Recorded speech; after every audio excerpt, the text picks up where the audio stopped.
It's all about religious studies. Um, well, I can tell you the practical, uh, the day-to-day order of things for children. Uh, when you're 3, 4, 5, your education is, from 9 in the morning until 4 o'clock about God and religion. Once you turn 7, 8, 9, it's from 7 o'clock in the morning till 6 o'clock about God and religion. When you turn 13, it's from 6 o'clock in the morning till 10 o'clock at night about God and religion. Secular studies is considered a waste of time. At best. At worst, it's considered harmful. It's considered insidious, a corrupting influence. I was fortunate that I went to a school that offered 2 hours a day. At the end of the day, it offered rudimentary instruction in English and math. So some schools do offer a little bit of that. And that I was very lucky, because that gave me the opportunity to later go on and do my own reading and searching and inquiring and exploring, because I was able to I had the basic reading skills, and I had the basic writing skills, which would allow me to later go on and to teach myself how to actually write. And so the book that I wrote is a product of not only a lot of thinking about ideas, but also a lot of thinking about writing and good writing. I'd read a lot of good writers and tried to deconstruct what they did and how they worked in order to make a compelling narrative, and what they did in terms of writing strong, beautiful sentences and paragraphs, and using language. And that was all self-education.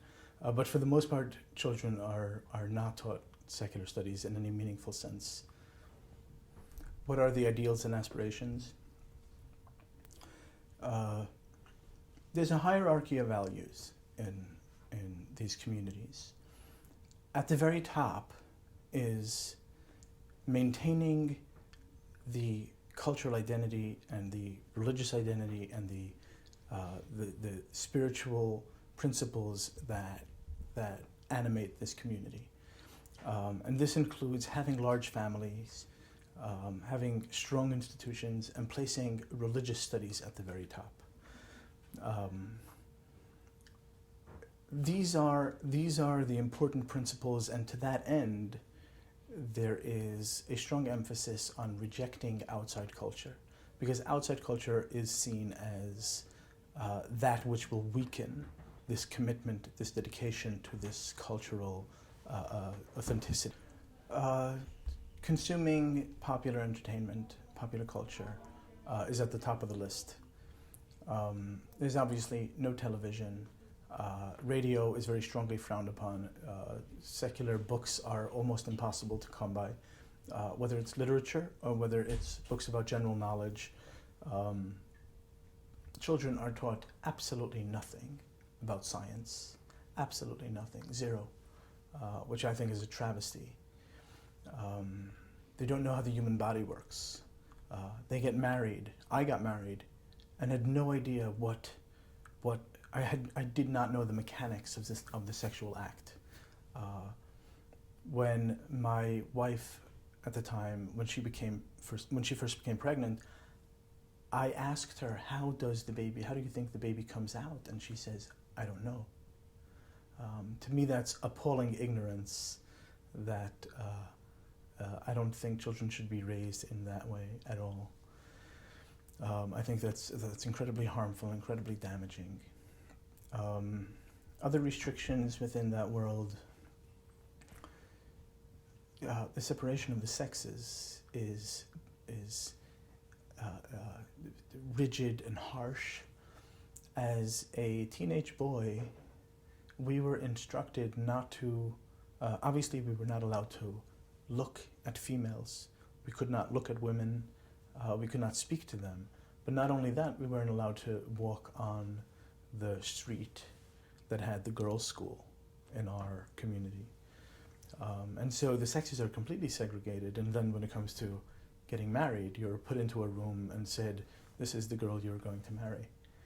You don't have a choice. There's no meeting and romance, or there's there's not even a chance to sort of connect over to see if you are psychologically compatible. Although that depends on the particular community. There are some communities that allow a little bit more than others. It depends on the family. But for the most part, it is a very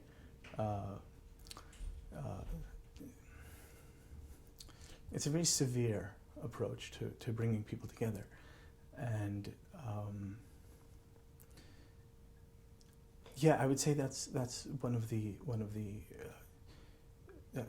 most impactful restrictions. I didn't know anything. I didn't know anything about sex.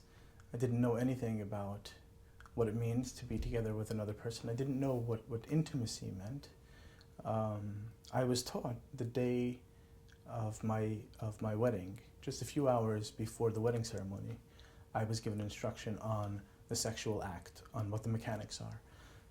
And it was quite horrifying to learn that this is what is done, and this is what must be done, and this is what I would have to do that night.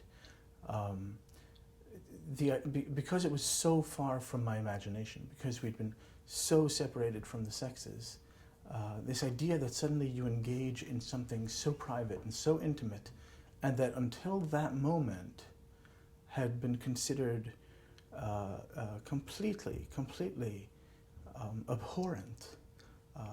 Anything sexual outside of the parameters of marriage is considered absolutely abhorrent, some of the greatest of sins. And so to suddenly be told not only is it allowed, but you must do it, is extremely jarring after all the messages you received throughout your entire adolescence. And so that's a psychological difficulty that you have to go through. And I can only imagine, I have only the experience of a man, but I can only imagine that the experience of a woman is at least that much, if not worse. There's a passage in the Talmud in which a particular rabbi gives his instruction on how to perform the sexual act, and he says to do it as if forced, to do it with awe and with fear, as if forced by a demon. In other words, to take no pleasure from it, but only to engage in it for the sake of procreation and for the sake of whatever biblical commandments are attached to the act.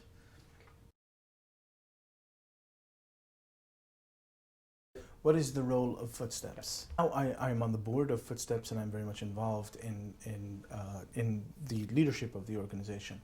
At the time I left, I didn't know much about them. I had heard that the organization had been formed by a young, formerly Hasidic woman.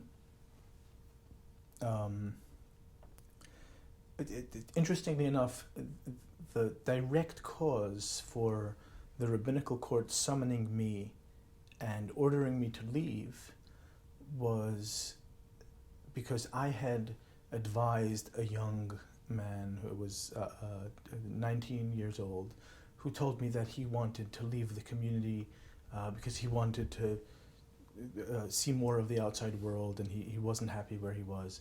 And I'd advised him to go to Footsteps because they could help him get his GED, which is a high school equivalency diploma, and that would allow him to get into college.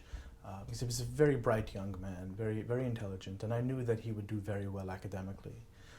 He had very, very poor English language skills, and almost nothing about math, and zero in any other subjects because he'd gotten such a poor secular education. But I knew that if he could get some help, he could then get into college and he will do very well. And so he went to Footsteps and he got assistance from them, and they set him up with private tutors who helped him in the various subjects that he needed to study. And he did it very quickly and was able to enroll in college very quickly.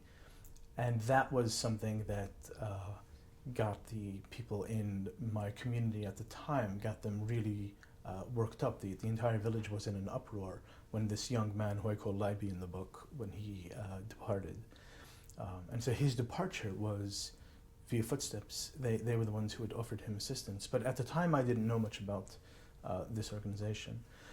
Ultimately, when I left, about 3 years after he did, so when I decided to leave, I had a little bit of I had a little bit of trouble. Footsteps at the time was focused on helping people with finding jobs, getting better education, learning about the outside world. But I was 33 at the time, and so as much as I lacked information about how to live outside of the Hasidic world, I didn't quite need sort of basic guidance on reading and writing and speaking, and but what I did lack was a social environment. I didn't know who to connect to. I had no other people. When I left the Hasidic community, I felt extremely isolated. There was no one that I knew that had done the same thing, aside from this young man, and he'd gone up to Cornell University, and so I for a number of months I felt this incredible, devastating solitude that was crushing. That was and that's when I decided to go see if Footsteps might have something that maybe not directly through their programs that could help me, but maybe I could help others within that organization. Maybe I could tutor them, because at that time I had done so much reading and so much studying that I thought that perhaps I could help others. But what happened was I went to them, I went to the organization and signed up for their program. And in the end, I became part of this incredible group of people that had made their way out. It was still a small organization then, and it was just something like about 150 members, maybe even less,